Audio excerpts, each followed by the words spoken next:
you turn somebody chanting the we, somebody promising jobs for all, while some renting gun to make other people ball, but somebody promising more police car, somebody going to take the country far, somebody putting all the bandits away. He said if they do the crime they're going to damn well pay, but somebody promising a human right, like somebody threatening to put out your light. The more triple with little Trinidad boys, a bullet start to whine and put an end to the joy. Now the lion call for the mama to born, the Nike gone, the gold teeth pawn. You see they want their pocket full with blue silk. They want the statue drinking full cream milk. The little red silk is not their true friend. The blue one have two extra knots on the end, so a tag on the toe is now the ticket to hell. But look where we reach, well, and you're a madman born. As he spread out on the wall, he said, this is it, I've been hit. No time to give up, brother, no time to quit. A chant of a madman. In this tale from a strange land, it was the chant of a madman, Lord, give me my only salvation. I say the chant of a madman, in this tale from a strange land. Maybe the chant of the madman, Lord, is the only solution. I don't know. Why,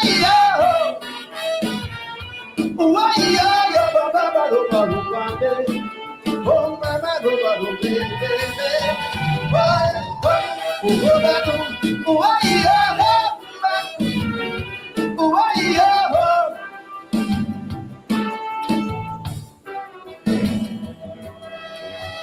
anyway, you got somebody chanting the we, but for we and we go set you free. Somebody promising natural law, fly like a yogi, end all the war, seek inner peace, end all the pain. The same woman promising to go down again. Somebody promising to run all the bread. Somebody pushing a world-class head. Somebody clean out the weed well fast. Somebody cleaning out the weed well fast. But somebody letting the cocaine pass. Somebody letting the cocaine pass. Somebody letting the cocaine pass. Somebody letting the cocaine pass. Somebody letting the cocaine pass.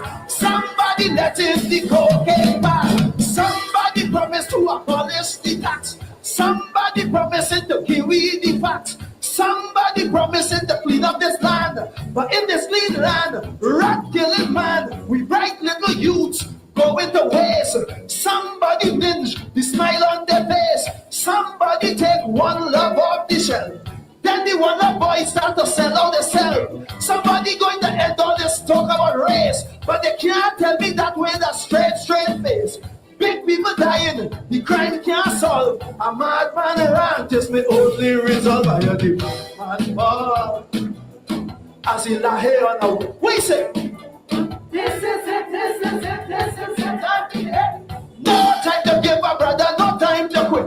A chant of a madman. In this tale from a strange land, it was the chant of a madman, Lord, the only salvation. I said the chant of a madman. In this tale from a strange land, maybe the chant of a madman, Lord, the only solution. I don't know. Oh,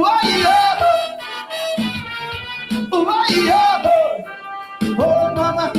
Oh mama, oh na me de me de, oh na me de me de, oh na ma bi me de, oh ma bi de ba we go.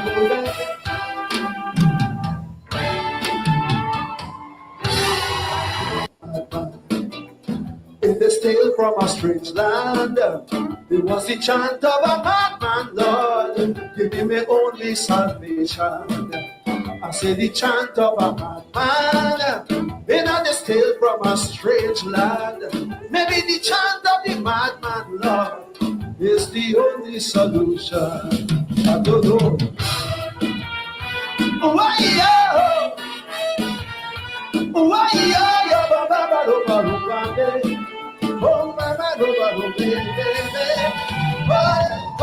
mama, Oh, yeah. Oh, yeah.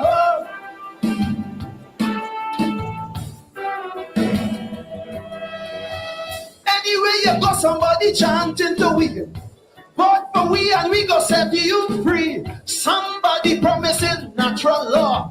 Fly like a yogi, end all the war. See in the peace, end all the pain. The same woman promising to go down again. Somebody promising to run all the bread. Somebody pushing a world-class head. Somebody clean out the weed well fast. Somebody cleaning out the weed well fast. But somebody letting the cocaine pass. Somebody letting the cocaine pass. Somebody letting the cocaine pass. Somebody letting the cocaine pass. Somebody letting the cocaine pass.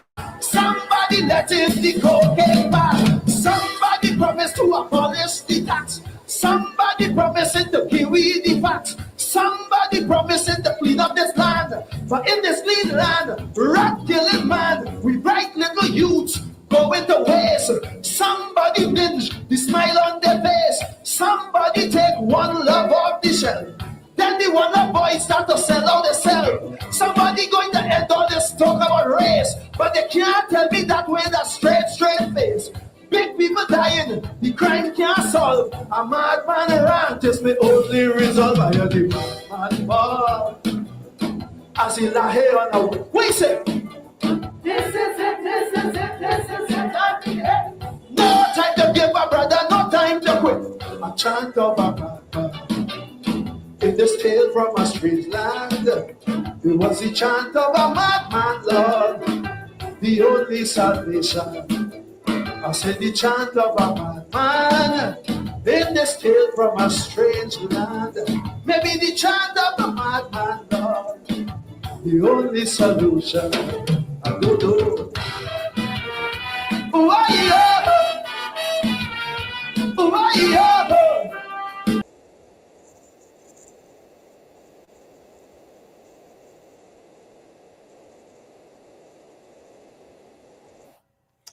And a very good evening to you, and welcome to Politics 101 Thursday night. Thursday evening, wherever you are, welcome to the show tonight. Lincoln Lewis is expected to be here later on. But in the meantime, please, I welcome all of you. Please share the link. Please share the link as widely as you can, so that everyone is alerted that we are on tonight. David Rudder with the Madman Rant. We are going to be hearing a lot of David Rudder and the Madman Rant. Vote for we and we will set you free. Somebody making the cocaine pass. Good evening to all of you all over Guyana, Region 10, especially the people in the Linden area. Welcome to Politics 101. Welcome to all of you, Barbicians, where is East Berbice quarantine, West Berbice, where is down the river, Quarantine River, or Berbice River. A good evening to the people watching from Baracara, Maroon Country. We not staying on this plantation, we getting out. So when we say we Baracara in, which means we ain't staying, we gone. We gone up in the hills, we gone up there, we gone down the river, and we ain't going back there. Good evening to all of you. How about wonderful people on the east coast of Demerara, my part of Guyana? To all of you, Golden Grove, Anns Grove, Victoria, Mahika, and more. We got a lot of people from Enmore. A lot of people from Enmore watching. Enterprise, Lusignan, Buxton, of course. Buxton, good evening to you, Buxtonians. Harriet Hall, good night. Good night to you. It's good to see you. Karen Black, one of my favorite persons. Thank you, Karen, for your continued donations. Vibert White, Vibert, you owe me about 5 drinks, but Vibert. Vibert up there on the East Bank, Grove, Golden Grove. We got 3 Golden Grove, maybe more. Grove on the East Bank is one. We get Golden Grove on the East Coast, and we get one from West Coast Babies. Groves. When we talk about Golden Grove, we know very much about the one from on the East Coast. Beehive is in the house. Beehive, Ansgrove, Clombrook area. Still remember my geography. Good evening to all of you. Good evening to you, Augustus. Augustus, that's one of my names, David Samuel Augustus Hines. When you're born a certain time, Dr. Hines, you have work to do with the youngsters in Buxton. Yes, I agree with you, Augustus. I was down there in the Gulf when I was last in Guyana, and everything they tell Mohammed, they tell me. Everything they tell Mohammed, they tell me when I went down there in the Gulf. So, but I agree with you, Augustus. We have work to do in Buxton. Look, it's a wake-up call for all of us. We take our people for granted. We take our people for granted. When we're in power, we don't look after them as them. I want to make a distinction, because we look after everybody. The coalition government looked after everybody and there were some initiatives that were directed at particular communities. The RAID project was directed at Buxton and Ithaca and BV Triumph and Mocha. But generally,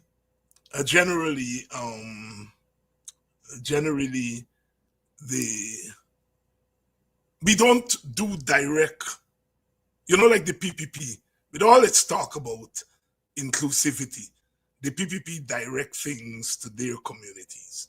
And nothing is wrong with that. My problem with the PPP is you don't have to discriminate against the other community to direct things to your community. Our side has to learn the art of looking after everybody, but also looking after the individual groups.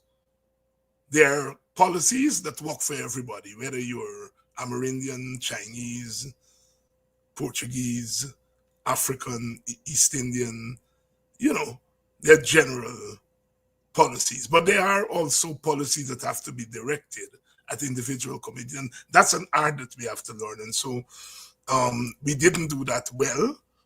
And then we got into opposition. And our people who are in the limelight, the parliamentarians, the party leaders, again, they go out and you have to give Aubrey Norton that he walked the road since he became leader of the party. But prior to that, nobody walked the road. It's a sore point in Buxton that our previous leader, after we won in 2015, never went back to the line top. He would come into the village, and as they say, he would go to the roadside. There are some things. And so we cannot, and all of us are guilty of that. We cannot take our people for granted. I usually go down at the Gulf. When I'm in the country, I go down there 2-3 times and I chat with them boys. A lot of them chap down there I went to school with, and I was down at the Gulf. Then everything they're telling Mohammed, they tell me. So, I understand. But the fact of the matter, here is the victory for us there. The PPP expect them to say they're voting PPP. You all heard them say that.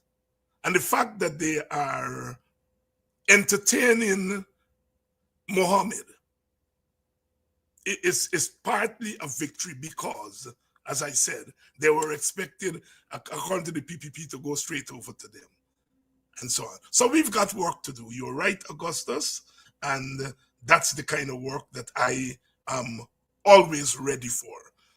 Because when I go to those communities to talk to those young men, I ain't going and talk to them in in in in general terms. I go in and tell them, you see, you are black like me.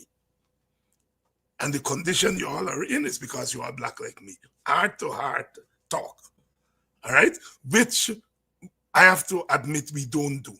Partly we don't do it because they've scared us into not talking to our people directly. You know? So I agree. And I'm glad Mohammed went there. And I'm glad the young men spoke out. And so we got work to do with them. And that work, I do that work. Right? And you know, once I get to Guyana in a couple of days, I'm hitting the ground, ready for that kind of work. Two friends in the house. Good evening to all of you. And I'm glad you all are keeping on top of things and seeing the response of our people. We have been saying it here night after night. You know, we've got to work with our people. And those who are telling us to not work with our people, to go and work with the constituency that is not our more likely or our natural constituency, are leading us down a rabbit hole. So we go in and look after somebody else cube and left we cube open. And I'm glad that Mohammed went and think that, you know. So, but yes, there is work to do. Good evening to all of you. The Madman Rant is what we came in with tonight. David Rudder, the Madman Rant. I got Jack the Vex today, and he tell me that I'm a madman. He said I is a madman. I need medical attention. Jack Dio. He said I is a madman. Well, I embrace the madman tag. Thank you, Barrett. I as a madman. As a madman. As a madman. I embrace the madman tag because, as David Rudder said, the rant of the madman is the only solution. So I embrace the madman tag. I embrace the madman tag. Reflective of the confidence that they have that the PPP will win these elections overwhelmingly. Two. So I don't worry about little things like you see every week the WPA coming out with some poll that says that the elections are going to be tight and the voting patterns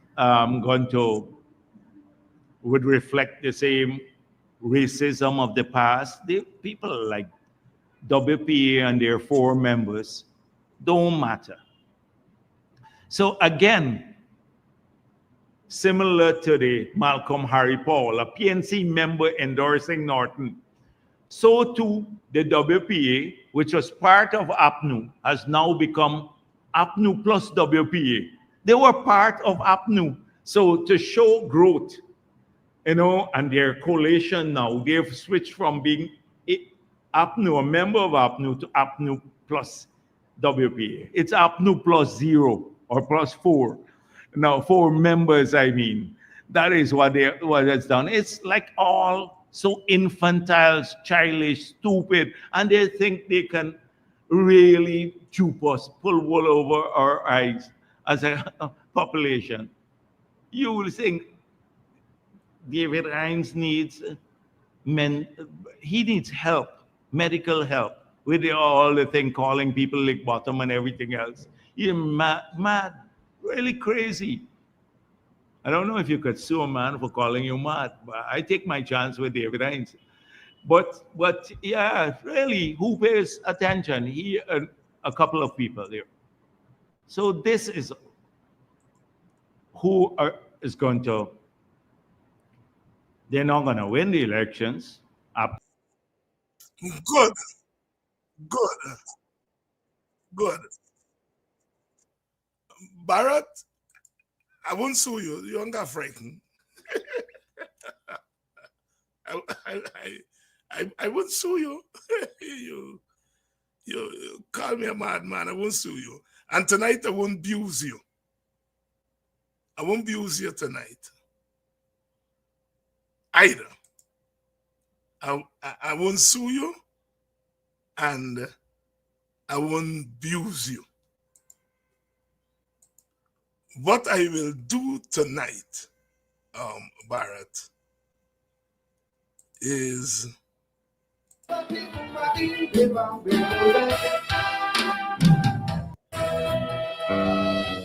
for we and we will set you free. Anywhere you turn, somebody chanting the we. Somebody promising jobs for all, while some renting gun to make other people ball. But somebody promising more police car. Somebody going to take the country far. Somebody putting all the bandits away. He said, if they do the crime, they're going to damn well pay. But somebody promising a human right, while somebody threatening to put out your light. The more triple with little Trinidad boys, a bullet start to whine and put an end to the joy. Now the lion call for the mama to born, the Nike gone, the gold teeth pawn. You see, they want the pocket full with blue silk. They want the statue drinking full green milk. The little red silk is not their true friend. The blue one have two extra knots on the end. So a tag on the toe is now the ticket to hell. But look where we reach, well, now you're a madman ball. As he spread out on the wall, he said, this is it, I've been hit. No time to give up, brother, no time to quit. A chant of a madman. In this tale from a strange land, it was the chant of a madman, Lord, give me my only salvation. I say the chant of a madman, in this tale from a strange land. Maybe the chant of the madman, Lord, is the only solution. I don't know. Why,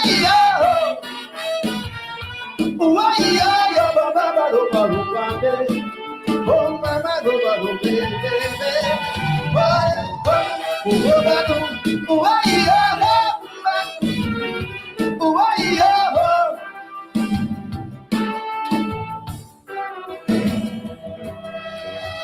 Anyway, you got somebody chanting to we. Vote for we and we go set you free. Somebody promising natural law. Fly like a yogi, end all the war. Seek inner peace, end all the pain. The same woman promising to go down again. Somebody promising to run all the bread. Somebody pushing a world-class head. Somebody clean out the weed well fast. Somebody cleaning out the weed well fast. But somebody letting the cocaine pass. Somebody letting the cocaine pass. Somebody letting the cocaine pass. Somebody letting the cocaine pass. Somebody letting the cocaine pass. Somebody letting the cocaine pass. Somebody promised to abolish the tax. Somebody promising to kiwi the fat. Somebody promising to clean up this land. But in this clean land, rat killing man, we bright little youths going to waste. Somebody binge the smile on their face. Somebody take one love off the shelf. Then the one of boys start to sell out themselves. Somebody going to end all this talk about race. But they can't tell me that with a straight face.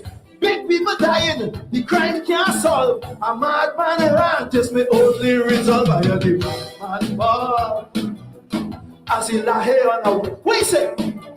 This is it, this is it, this is it. No time to give a brother, no time to quit. A chant of a madman in this tale from a strange land.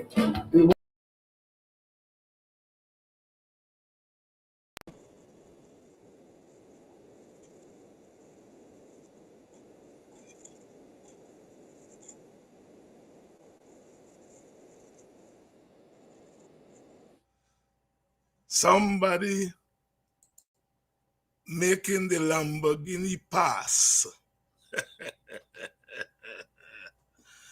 Little 11-year-old children dying, the crime can't solve. The chant of this madman maybe is the only salvation. Somebody making the cocaine pass is not this madman. Somebody chopping down the weed well fast is not this madman. But the chant of this madman is the only salvation. Jack, you take that. Them boxing people call me and tell me, abuse you off. But I said, I'm going to show you a range tonight. I'm abusing you tonight. I'm taking the madman tag. I was mad because I called people liquors. And 5 minutes later, he called somebody in particular slack buckter. Who mad and who madder? If if the standard for madness is calling people liquor, well, you slack buckter, stupid, this, that. So Barrett, David rather answer you tonight for me. The chant of madmen like me is the only solution. Somebody making the Lamborghini pass. Somebody making the cocaine pass. It's not me. It's not me. Somebody chopping down the weed well fast. It's not me. The chant of this madman is the only salvation from that. Good evening to all of you. We're waiting on Lincoln. He's having some technical problems. He's having some technical problems. Good evening to all of you who got in touch with me after last night's program. All of you PNC members and supporters who got in touch with me for sounding the bell of the conspiracy to use the elections as a means of destroying the PNC and destroying the last symbol of African power that is remaining. As I said, other symbols of African power, whether it's the army, the police, trade unions, African organizations, they're gone. Africans' role in the economy, less than 10%. If the conspiracy to destroy the PPP is allowed to go through, the PNC, sorry, and the PNC is destroyed, it's the last vestige of symbolic African power, maybe actual African power that remains. So it is beyond the PNC, and it's really about what remains. So when you see some of our young people are turning their gaze outside of the African leadership, it's a sense of desperation on their part. Because when they look around, Africans don't control the economy. Africans in the army but don't control the army. Africans in the police but don't control the police. Africans in the public service but they're the lowest paid. African trade unions are being smashed. they lose confidence. But all is not lost, because we have to develop the kind of leadership that is going to restore confidence in our people. So our elections is not just about counting votes. These elections are not just about counting votes. In order to win an election, you got to count vote. So I'm not discounting that. But in the process of counting votes, it's about restoring confidence in African people. And I think the Amerindian leaders will say the same thing about the Amerindian community. So that is the message I was trying to get over last night. And it's easy, it's easy to say I don't like a leader. I assume there were people in the PNC in the Burnham days who didn't like Burnham. But they never destroyed the party because of their dislike for Burnham. I know a lot of them didn't like Height, but they never destroyed the party because they didn't like Height. A lot didn't like Corbyn or they didn't like Granger, but they never destroyed the party. But there is a cadre of PNC leaders. A lot of them knew. So they're not really grounded in the party, but they were given power. They have a problem with the leader. People have problems with their leaders. That's not me business, right? You all have problems with your leader, you all sort it out. I'm not getting into that. But if you are going to use your problem with the leader to then destroy the party, and in the not realizing that in the process of destroying the party, you're destroying the last pillar of symbolic black power in the country,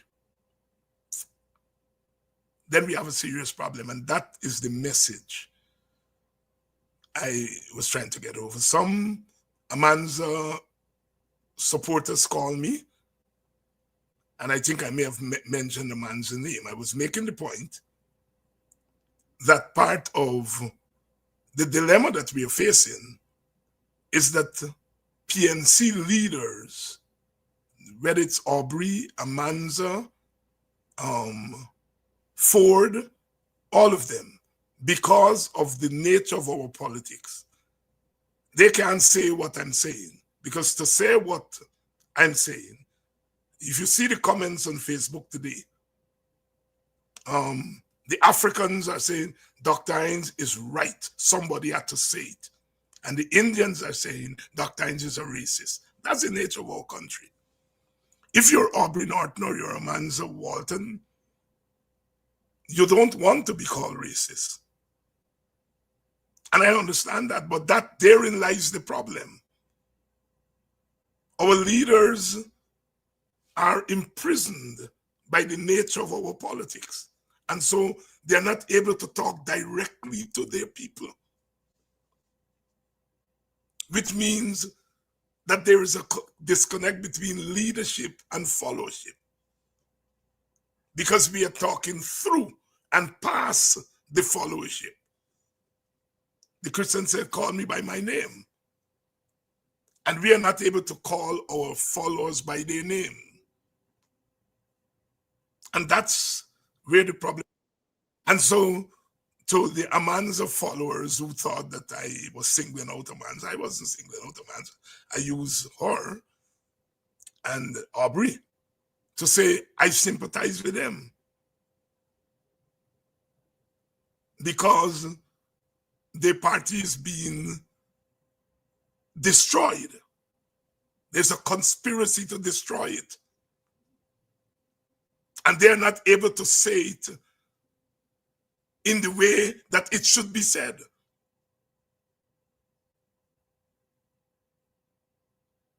I am saying it, but I'm not PNC. I'm saying it because I know the consequences of the destruction of the PNC in this time, the consequences to Black people. Once the PNC is destroyed, then what are we left with? We are left with a growing consciousness among our people, but there's not an institutional home for the consciousness.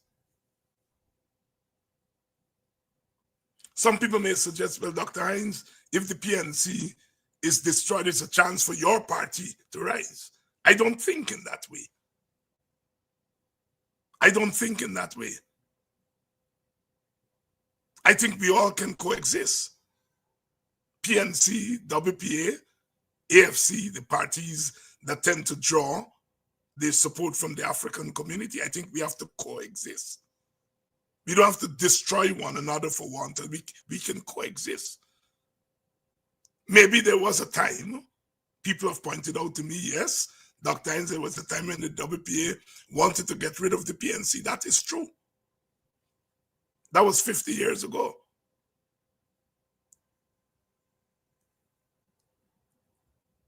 But 50 years later, things have moved on.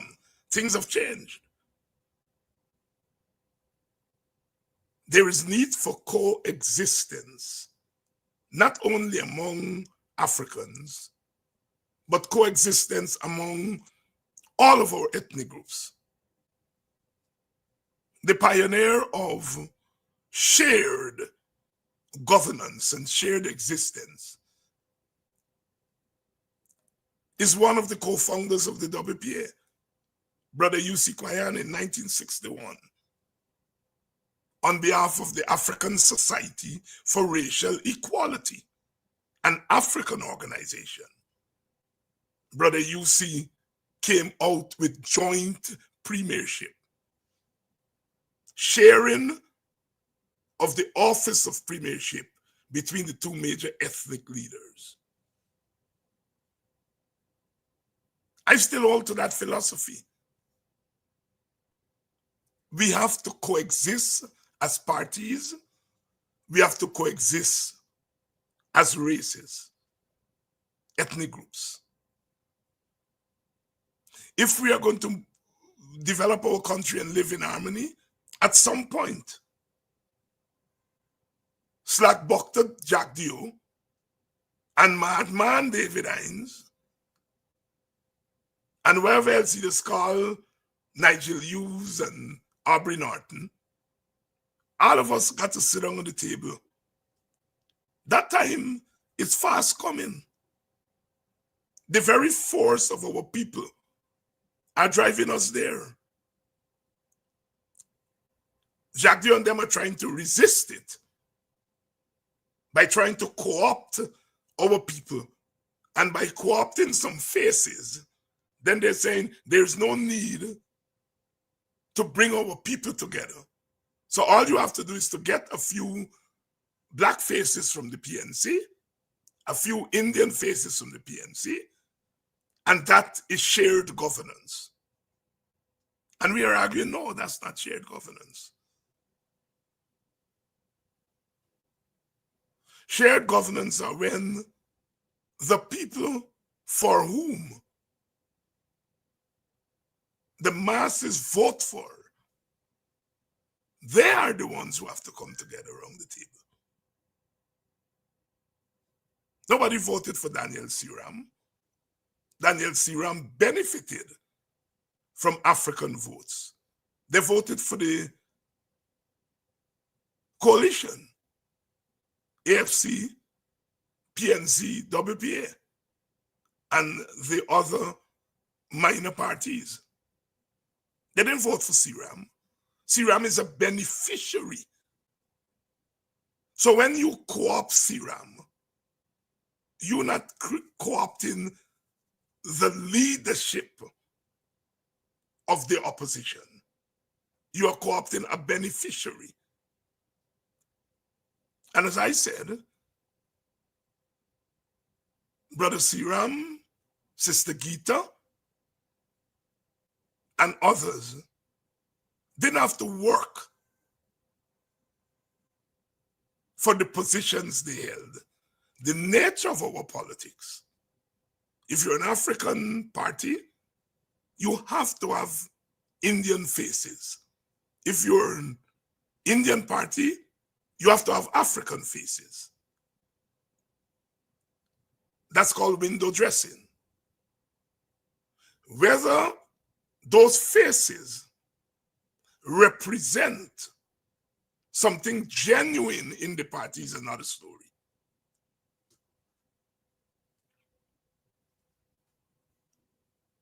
So we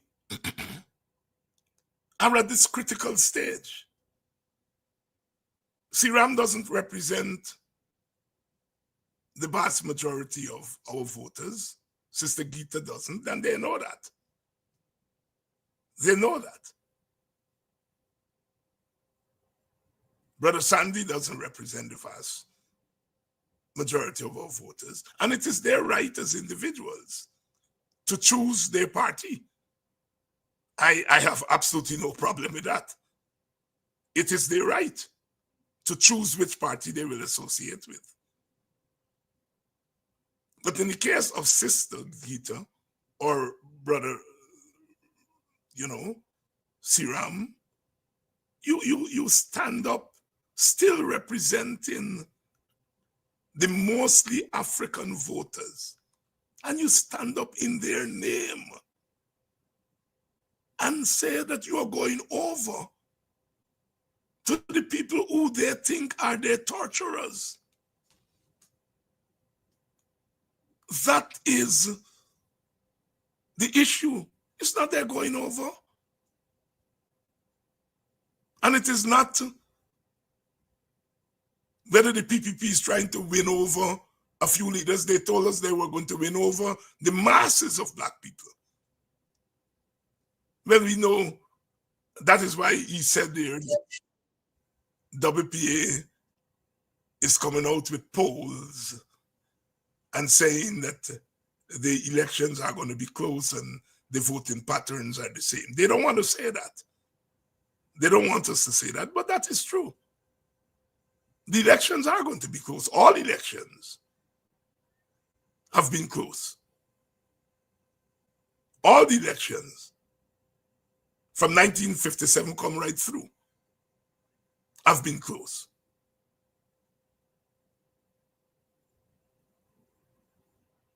So they now can parade the masses of black people. So they're parading some selective leaders. And that could have a psychological effect on our people, because when our people look at that, some of them may conclude that we can't win, that everybody is abandoning Norton. That is the effect they want. And so we have to come up with a different narrative. There is what you call form, and there is what you call content.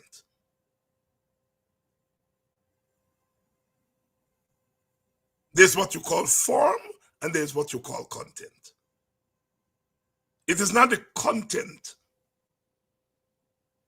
of the base that is going over. It's a few. The people who had formal positions. And so that is the point that we are constantly making. We have a different position on the brother Muhammad. We are in an era of social media. Muhammad is a product of social media. And people who are, especially the younger people who are in social media,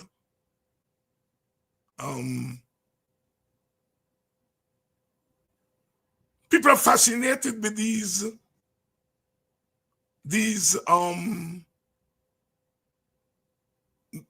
social media personalities.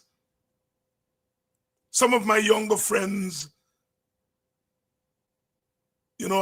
were telling me over the last week or so about all these fata, and I don't know some of these people who are on social media. Some of them are entertainers and so on. I don't know, but the young people know them. They're fascinated by those people. And they're singing some of the songs where Fata sing and this one sing and Lola Dahl and so on. I am now learning these things.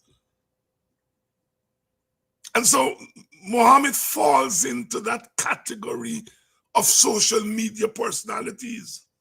A man who can buy a car for 100,000 US dollars. I mean, people have always been fascinated with that type.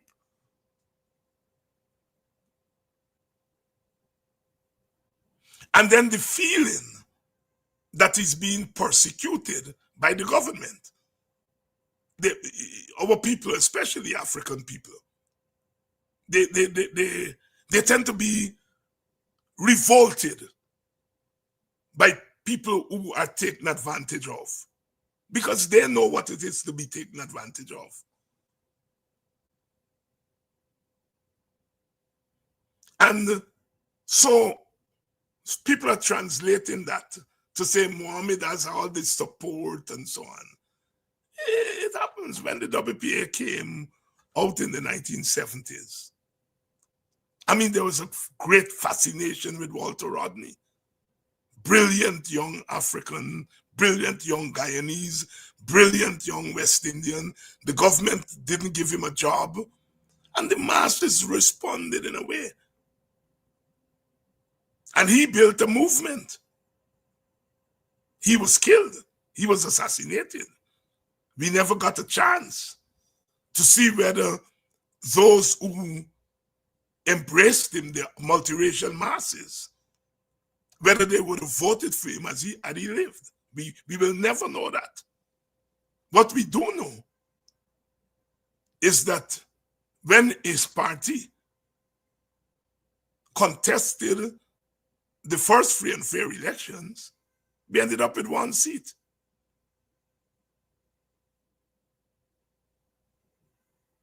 So we can only go by history. People's fascination with personalities do not necessarily translate into votes. Maybe our political culture has changed. I don't think so. I don't think so. I am glad that Muhammad is going around, because he's affording our people a chance to vent. So it's not all negative. He's affording our people a chance to vent.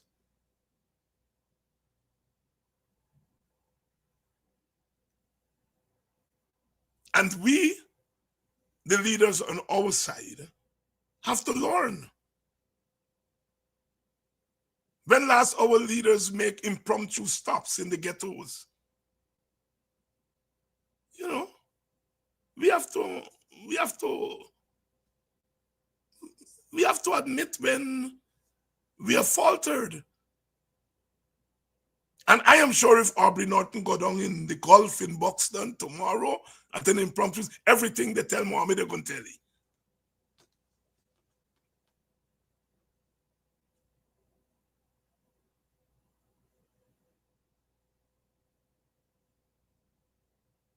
If Ali go down there, they're going to tell you some things too. As Dr. Martin Luther King says about people who live in the conditions our people live in, they want to be heard. They want to be heard. They don't want to be heard only as a mass when we say Guyanese people. They know they're Guyanese. But they know that there are different groups of Guyanese. And they know which group they fall into. And that was the genius of a Walter Rodney. He would go in those so-called ghettos And as he said, ground, his famous book, Grounding with My Brothers and Sisters. That is what our newer generation of politicians lack. The instinct to go on ground. But look at it another way. Brother Aubrey Norton goes in the ghetto, he goes in the hood. He goes to Bamba Mali. And what do? They use it against him. They use it against him. That is the dilemma we are dealing with. If our politicians go in the hood, go in the ghetto, go among the so-called scrapeheads, they are being branded. Mohammed can go in the hood. He will never be branded as the way they are branding Aubrey.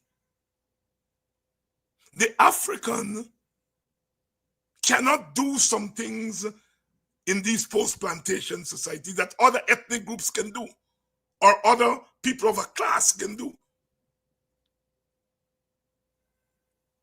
If Brother Nigel goes to Bam Bam Ali tomorrow, nobody's going to condemn him for it. People are going to say, good Nigel, good. You're showing that you're a man of the people. If Burnham, as I think Aubrey may have pointed out, Burnham used to go in the market and there with them lady in the market, abusing off and selling in New Nation. People loved it. But Aubrey Norton and people like him come from a different class. And when they do the same thing, the society sees it differently. So it's really between a rock and a hard place. I think people like myself can get away with it. I mean, I hang out mostly in villages. I's not a tongue man. Me's not a tongue man. And when I in the villages, I hang out at the street corner. I drink, I take my beers at them little corner shop. The so-called rural Bamba Mali. That's where I am out. But you see, I do not lead a big party. And I do not have ambitions to become president. So they ain't worrying with me. Right? Aubrey was hanging out at Bamba Mali all the time. They weren't worrying with him. The minute he became leader,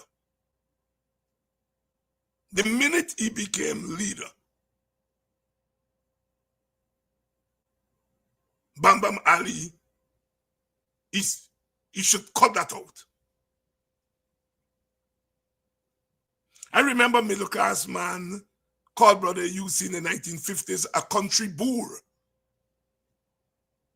That was tough thing. And why you call him a country boor? Because allegedly he was a minister and he didn't move to Georgetown. He still lived in his mother's house in Buxton. And apparently used to stop at the road and pick up them lady who going downtown to sell the guinea and the banana and so on. And the middle class, the brown and black middle class, were scandalized by it. How can this man be doing that? First of all, I think the governor asked him, Mr. King, when are you moving to Georgetown? And they were scandalized that he would pick up them lady who selling guinea and so on and put in this government car. So what we are seeing with the Norton phenomenon is not just Norton's weaknesses, because he does have weaknesses. I do, all of us do. But it's more than that. It's a serious class examination and race examination that's going on in the society.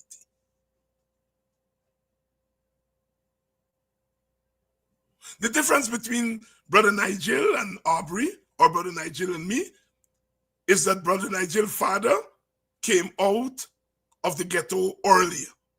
And so Brother Nigel wasn't born in the ghetto. He wasn't born in the so-called ghetto. People like Aubrey Norton, myself, and Takuma Ugunse and so on, you know, we were born in the so-called ghetto. Sister Manza, all of us were born there. So that's the difference. And we are held to a different standard. And I know some of our people get caught up with it.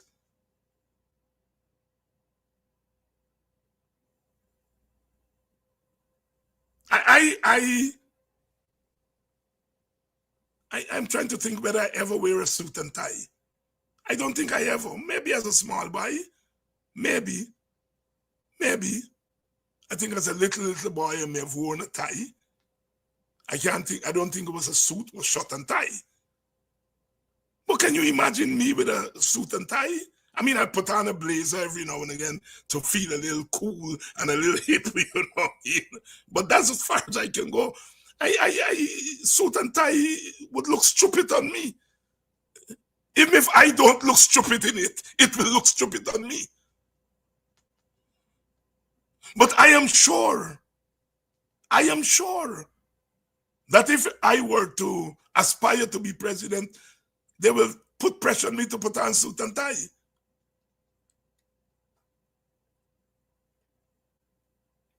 So the sociology of our society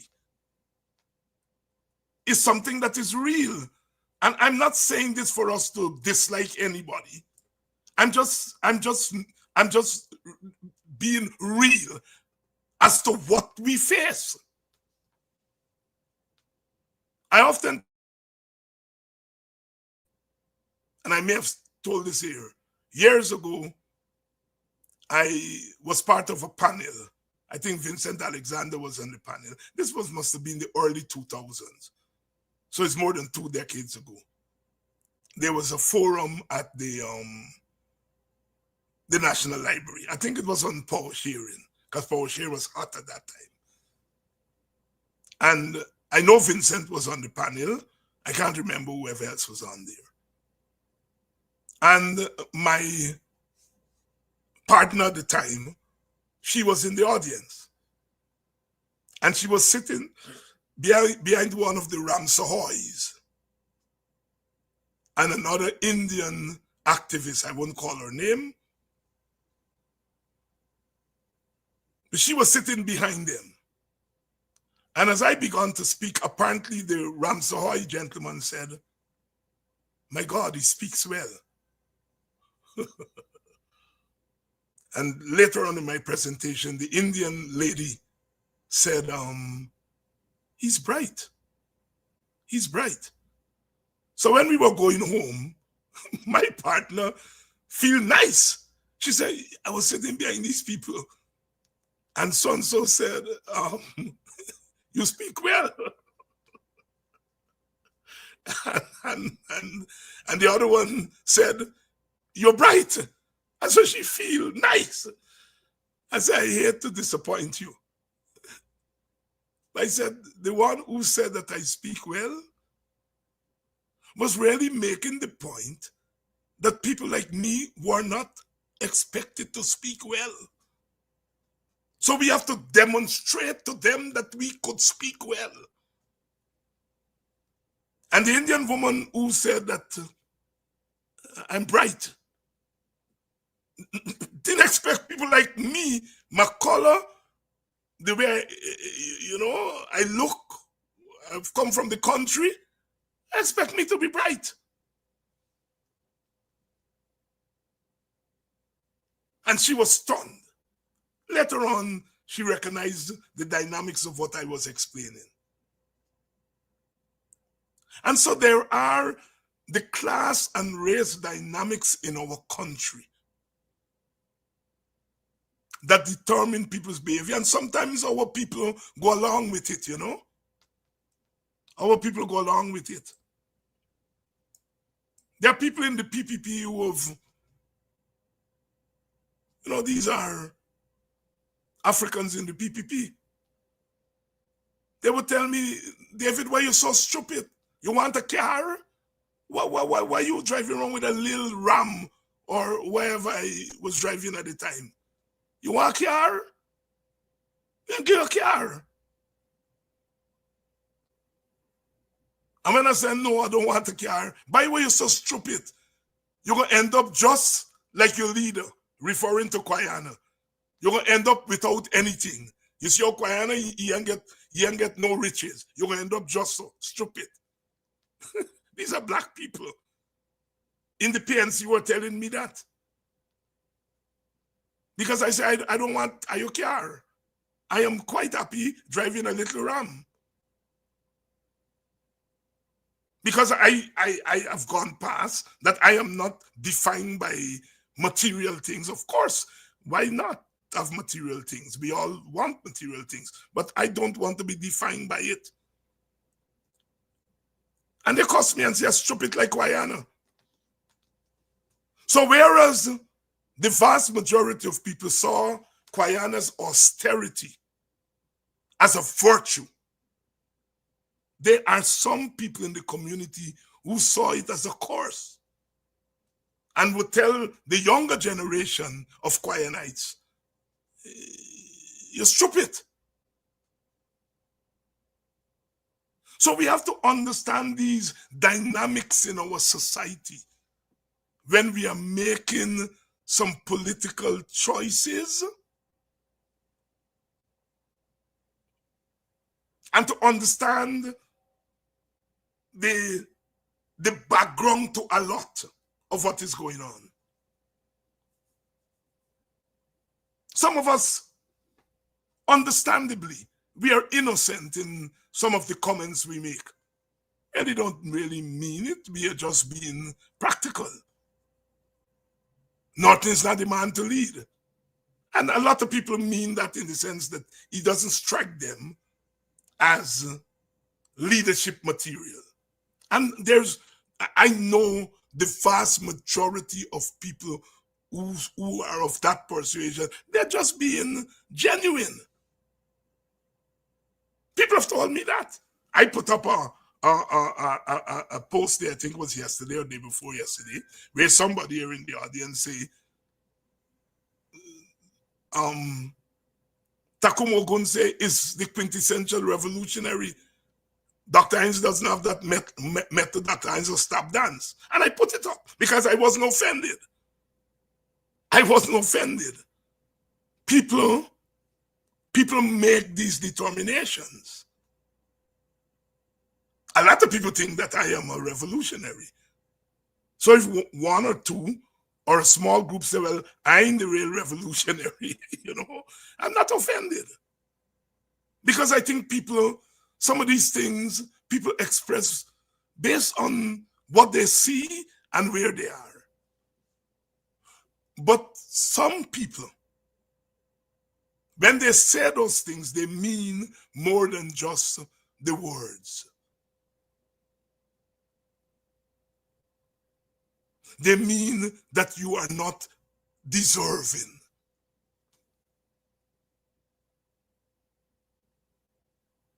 I mean, my family, because of social media, my old mother, 80 how much years old, 85, 86 years old, on Facebook now, and, she got to hear people calling me reptile, black monkey, and the things, mostly Indian people who call me those things on a daily basis.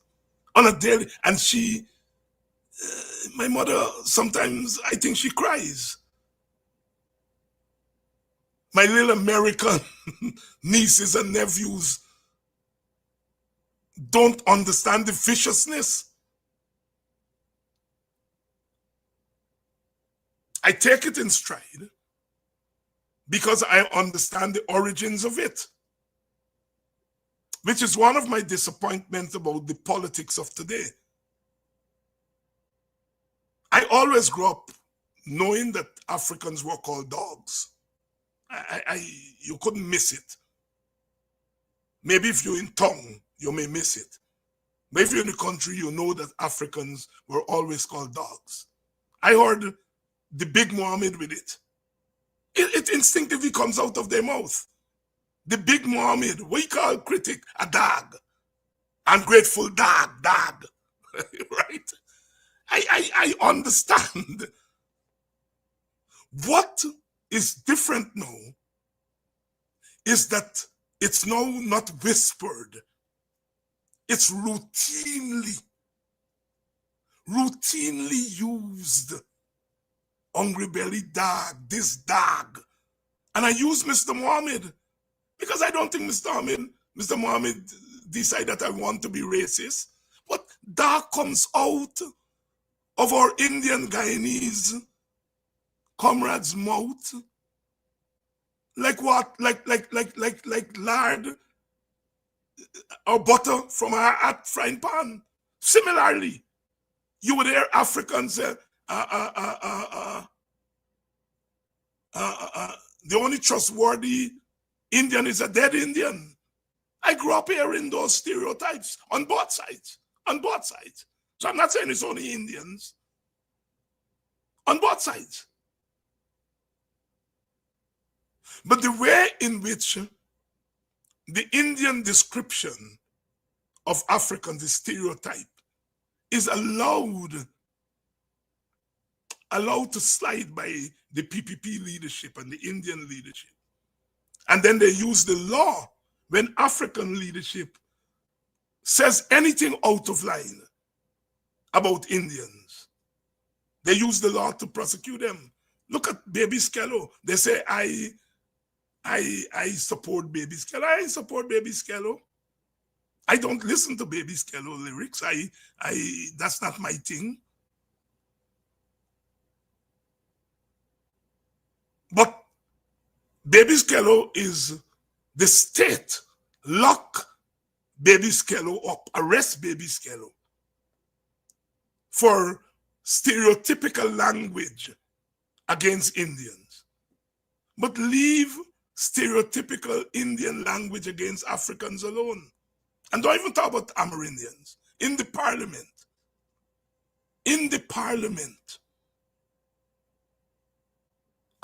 it has been brought to my attention that they use Amerindian words to vilify Amerindian women in parliament, calling them prostitutes in Amerindian language.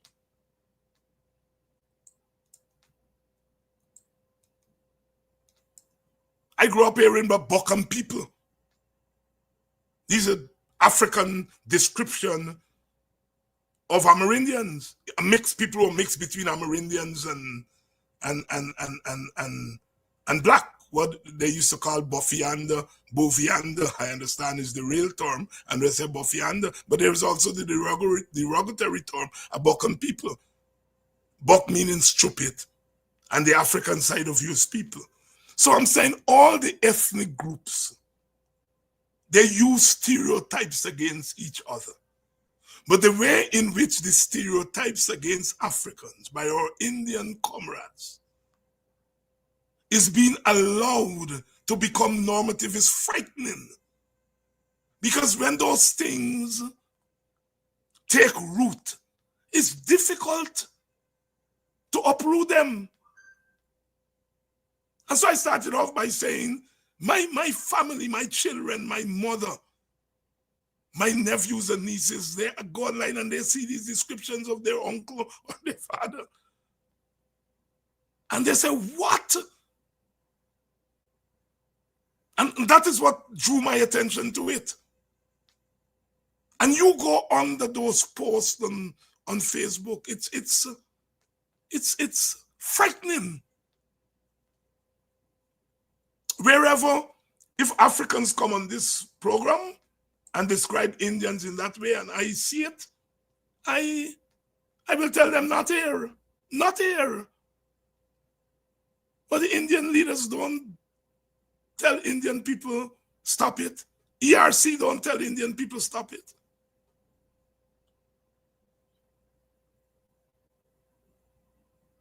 So there are all kinds of things that are, because our society is transitioning. There's what you call economic realignment, political realignment, because of oil. Once oil came, the society inevitably changes. And we have a realigning. Because the question today is who owns the oil? Who controls the oil, sorry. At independence, the question was who controls political power? The Indians lay claim on it by saying that they are the majority. And in a majoritarian system, they should control government. The Africans, leaders, so Indians, you already control the economy. And if you control the government too, that is total control. So they came up, the African leadership came up with means by which to capture African power, to hold the society in balance.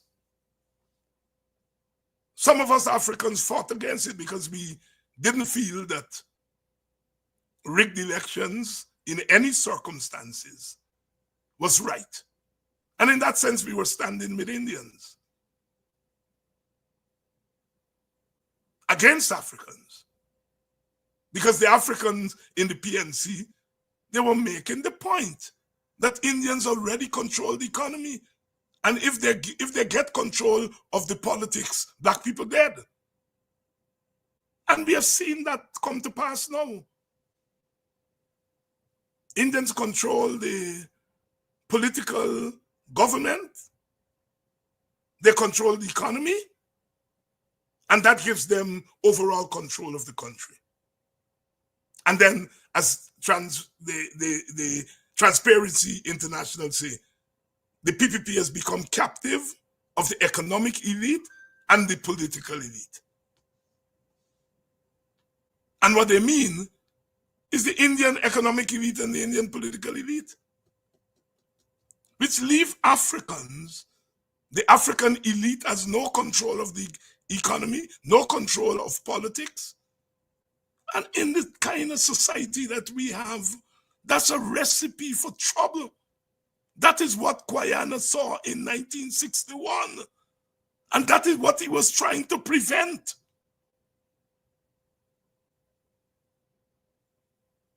He's saying, you know, we can't have a country where one race, the elite of one race control everything.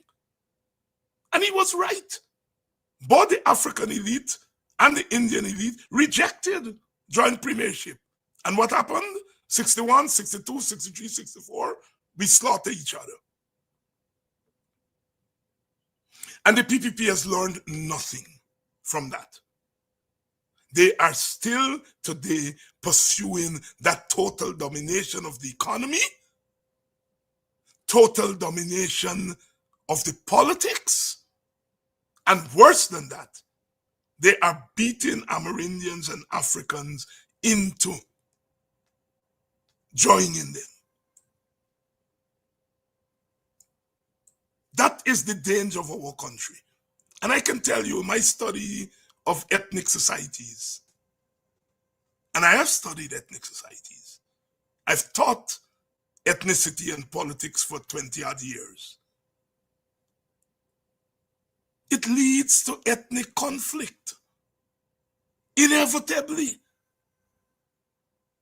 Look at the Middle East. The Israelis penchant for control of the politics and the economics of that area. Look at what it has led to. Daily slaughter of Palestinians. And if you're slaughtering people daily, they are going to fight back at some point, and the conflict goes on and on and on. I don't want that for my country. I do not want that. Guyana didn't want it for his country in 1961. I don't want it for my country, and so many of us do not want it. And we are fighting hard to level the playing field, and we are being called racist. A racist is one who fights for domination of the race. The real racist, and let me make a point here. I don't know that Jack Dio is a racist. I can't know that. I've never heard Jack Dio says that I believe that Indians are superior to Africans. I've never heard Ali say it. I've never heard. The closest that anybody has come to that maybe is a Chatri man. But I don't know that the Chatri man is a racist. What I do know is that all of those persons are presided over a government whose policies have led to racism. Again, the policies may not start off as racist policies, but the consequence are racist. Again, I don't know that the PPP is racist. A party cannot be racist. A party is made up of several people, hundreds of people. Jack Dio said my party got 4. A party is made up of many people. Some may believe in racial domination, racial superiority, some may not. So you can't call a party racist. We do it, but it's wrong. I heard Ravi Dev said the PNC is racist. A man who is very educated, and I won't call him a madman, but he said the PNC is racist. And you speak to Indians, especially the rabid PPP Indians, and they tell you the PNC is racist, the WPA is racist, everything racist, racist, racist, racist. How do you know I'm a racist? You can't peep in me head. The WPA, how can an organization be racist? A party can be racist. Racism arises out of policies that you use your power to institute your prejudices. And you don't institute it as an individual. You use the institutions that you have control over. That's what the PPP is doing. And it doesn't, I don't know, like I said. When we Africans are driving around and we see the police behind we hold on to the steering wheel very tightly. And we try not to even swerve. But in our nervousness, so most of the time we end up swerving. That police behind us may have no interest in us. They just happen to be behind us. But given our history of police behavior towards us, every time we see that police car behind us, we assume that that police is coming for us. What Bob Marley means when he said, every time we hear the crack of a whip, my blood runs cold. It is the institution of the police that gets us nervous, not the individual policeman. Because when that policeman goes home, he takes off his uniform, we pass him on the street, we don't even know he's a policeman. But once he puts on that police uniform, he drives fear in us. Again, Bob Marley, he called the police uniforms of brutality.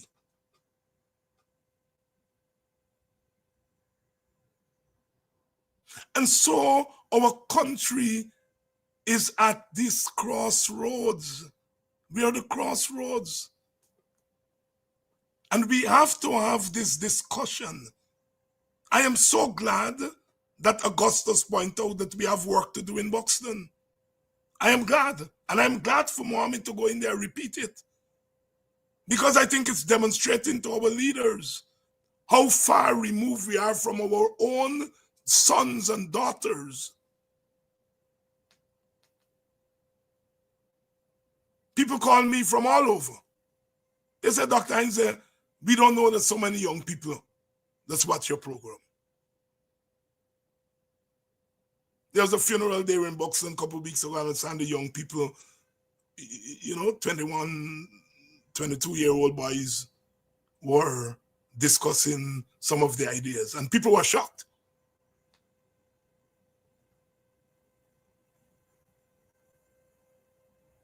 Because in our discussion, they feel as though we are talking to them, for them, about them. And so they feel a liberty to repeat what we say. Unfortunately, if our electoral leaders were to do that, they would be in trouble. Sister Manza came on this program and she made some remarks, and they jumped on it immediately. Last night I said Daniel Siram and others were ungrateful.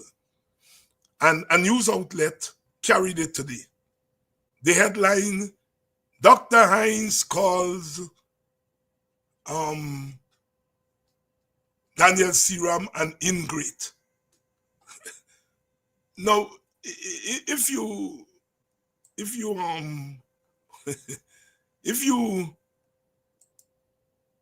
you look up the meaning of ingrate, ingrate is an ungrateful person.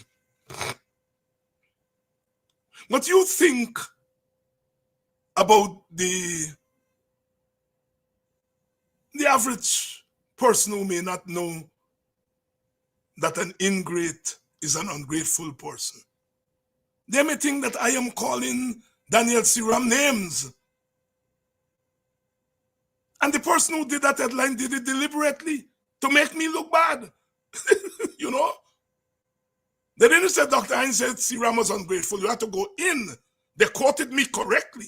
But the headline says, Dr. Hines calls Siram an ingrate. I have heard poor people use the word ingrate. When you put that out there, and part of the culture today is people don't read. For the most part, a lot of our people don't read they read the headline. And so that news outlet,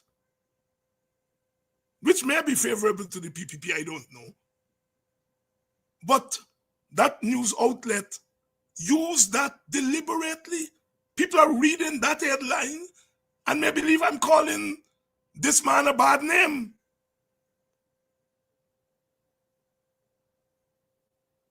And that's what we have to deal with.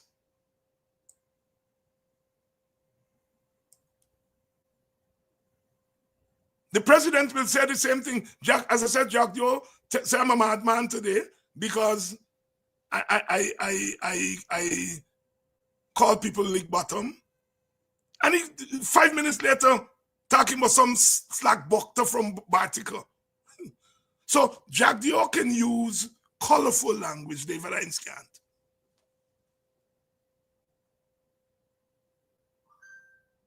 The other boy yesterday that referred to the people who are crossing over as rats went and cussed me. And he's now calling the same people rats. So there's a way in which some people can use. When Muhammad, the big Muhammad, call critics a dog and cuss him with the F word and all kind of things, in the court step, outside the court door, I am telling you, if David Hines or Aubrey Norton or Nigel Hughes were to do that on the court, they will arrest us. Mr. Muhammad on the court step, cuss bad word. And you know what it means? Mr. Muhammad give critic a good Guyanese cussing. Nobody talk about ERC. Nobody talk about the police. If I were to do that, or Aubrey, or Amanza, or Nigel, or Terence Campbell, if any one of us were to do that, were to cuss anybody outside the court door, I am telling you, they will charge us for indecent language or whatever charge it is. But Mr. Mohammed did it and get away, and the media didn't say anything. The media say he give critic a good cuss out. That is the country we are living in, comrades. That is the country we are living in. And I am not complaining. All I'm saying is that when you all are going to the polls, you all take those things with you to the polls.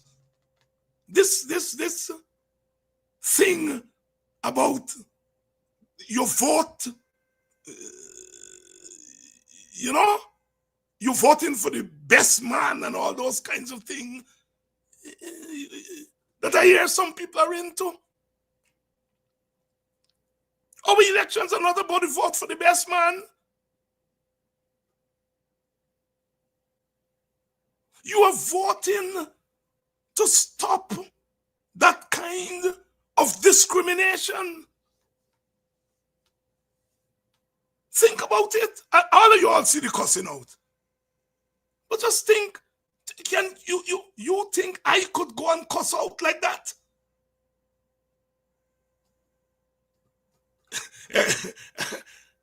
Seven's asking if it's Dennis. I call him. The media says a good cuss out.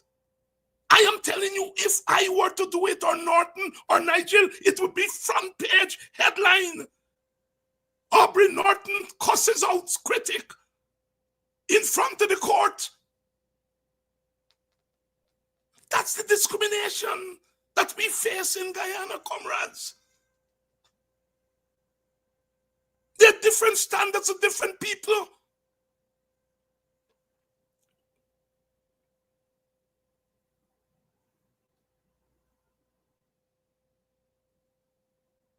I hear an African cuss Norton, said Norton going to New York for drink.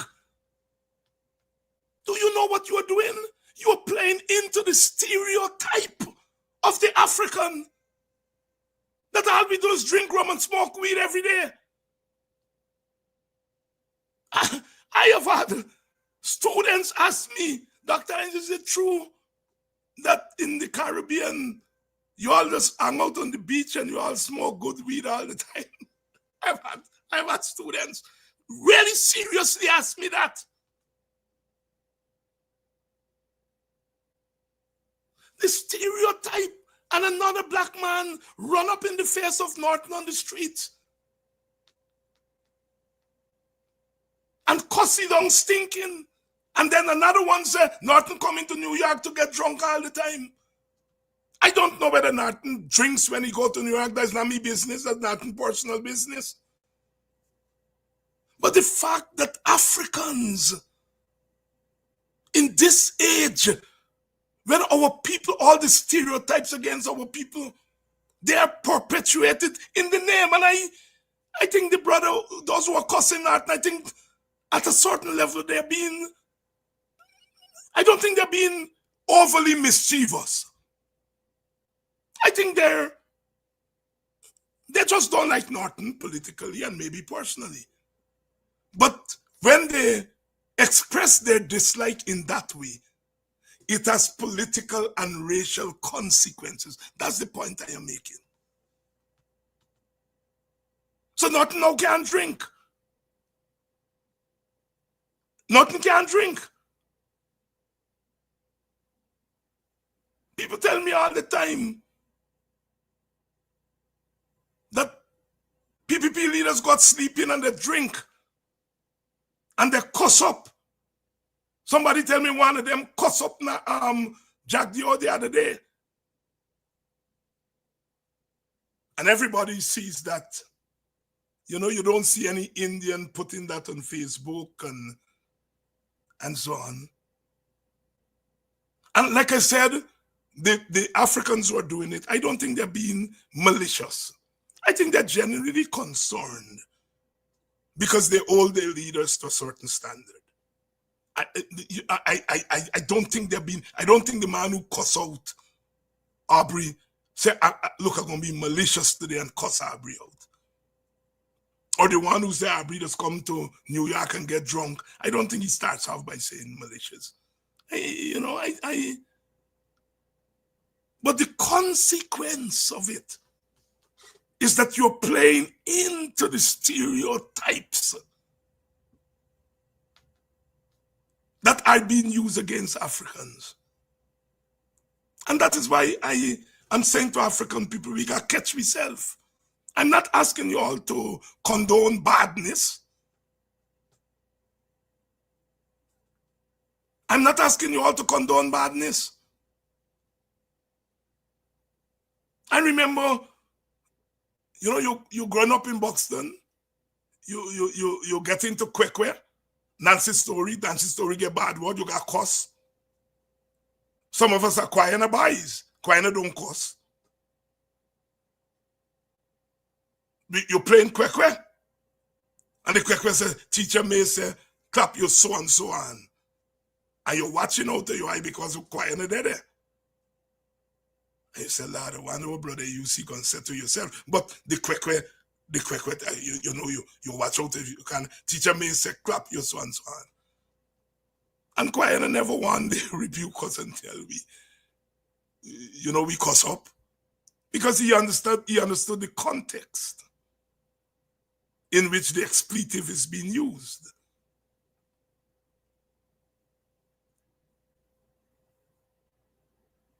And so I am saying that sometimes we have to contextualize our critiques.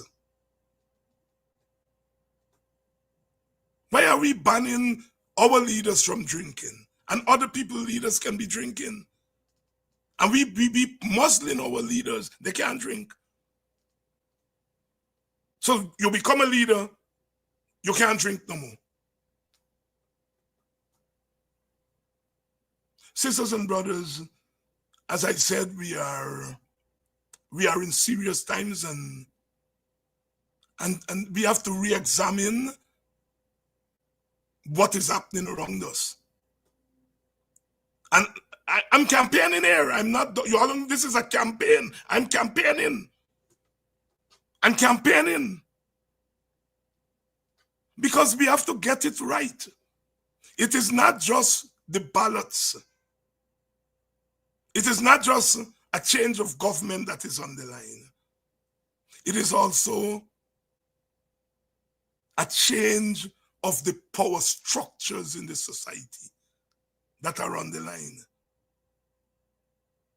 And Amerindians and Africans stand to be the biggest losers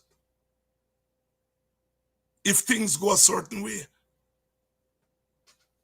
So when you're going out to cast that ballot, it's more than just a simple government change you're voting for. Ideally, I would like at the end of the election, whoever gets 50% and who gets 40 and who gets 2 and 3, each of us is represented in the halls of power. That is the ideal government for Guyana. So that our elections don't have winners and losers. Everybody is a winner, regardless of how many votes you have. Look at Suriname. They're not perfect, but look at the system they have. They're grappling with the question of racial division. Here in Guyana, we are denying it. Suriname has confronted it, acknowledged it. Now, when I acknowledge it, Jack Dior sits there and said, I need medical attention, because I said the voting patterns have not changed. The elections are going to be close. What he wants me to say is the voting patterns have changed. Black people going to vote for the Indian party. And when if I say Indians will vote for the Black party, will say Amatu. So they're all denying that Indian people don't want to be governed by Black people. Everybody knows that. Black people don't want to be governed by Indians. They don't mind Indians being in their government, or they don't mind black people being in their government. Don't get me wrong.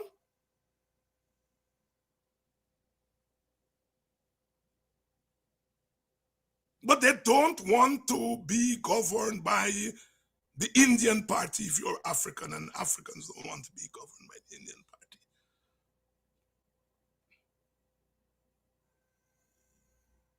And we are denying it, while in Suriname they're acknowledging it. That is why they're making more progress than we have on race relations.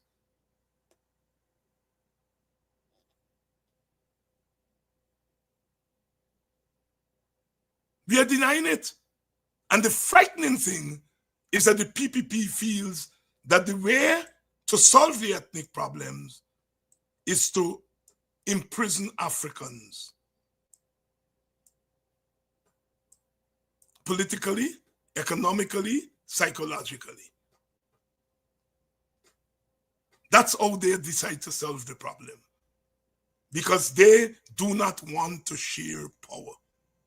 Because share power, which means they'll have to share decision making, they'll have to share the wealth, and they don't want to share that.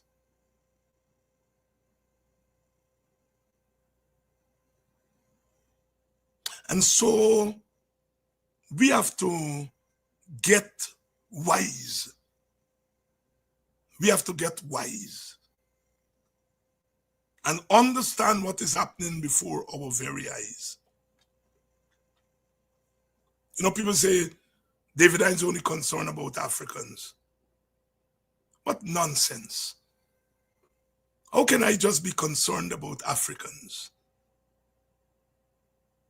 in a multi-ethnic society where the safety of Africans is determined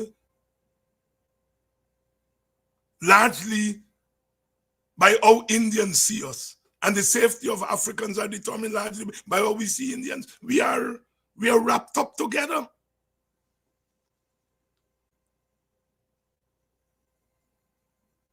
We are wrapped up together.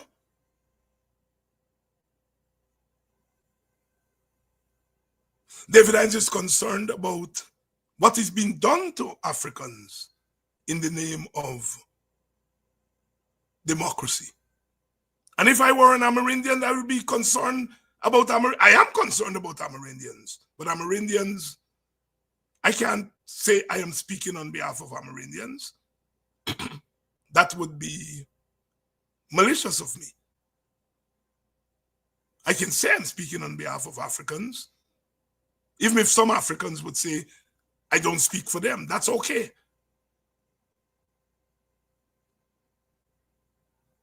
It's my concern for Guyana that leads me to first be concerned for my home. If my home end right and my neighbor home right, we still ain't get it right. We still ain't get it right. Sisters and brothers, all of us have to be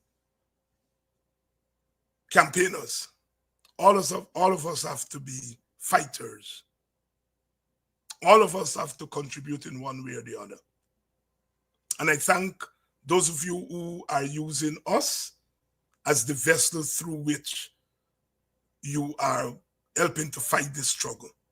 Thanks to Denise for your contribution, your monetary contribution.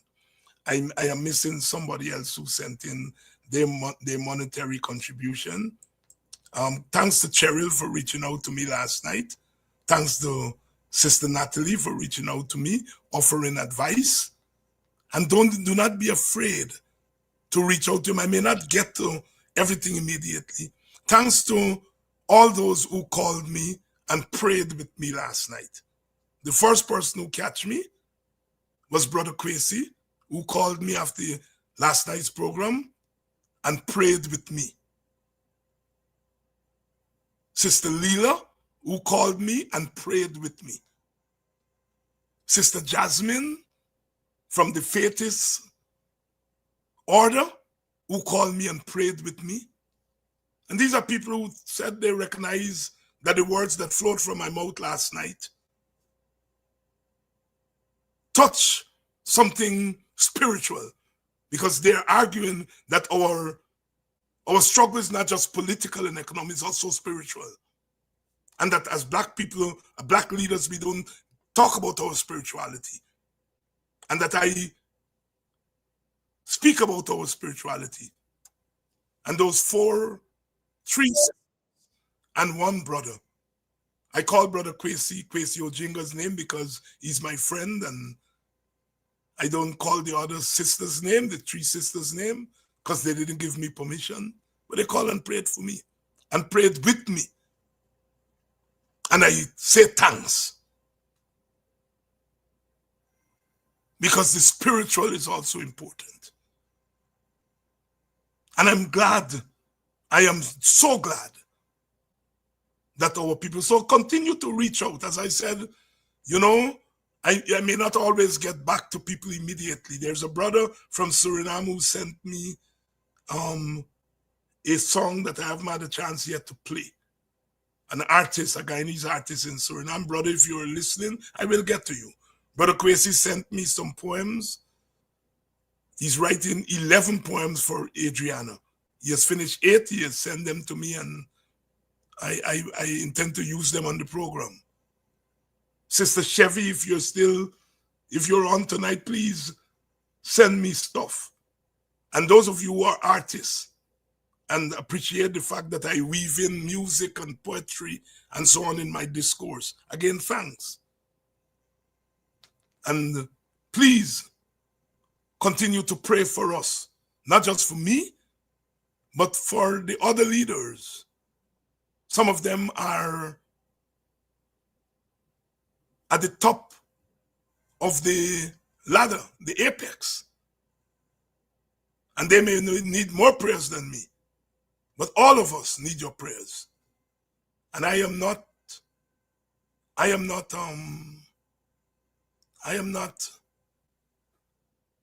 averse for being prayed for and prayed with. I always say, people who ask me if I believe in God, I say to them, that is not the material question. The material question is this: God believes in me. Even whether I believe in him is not the primary question, is that he believes in me. That given where I came from, given where I was born, given the circumstances, the origins, the fact that I have a voice today, it means that there is some force greater than me. And so if that force is God, then God believes in me. If that force is the ancestors have given me work to do. I rather suspect it's both God and the ancestors. And so we are moving along on this journey over the next 3 months, but the journey goes beyond the next 3 months. I may not always get it right. I may not always say the right words. You may not always agree with my reasoning. You may agree with my reasoning, but you may not agree with my conclusion. But I want you all to know one thing, that for me and for those in the political party that I have the honor of being a member, and for the wider coalition of parties on our side of the aisle, there's a commitment that goes beyond the person. I may offend some people by calling their names, but it's not the person. As I said, I met Sister Geeta Chandan on a picket line months after I rebuked her.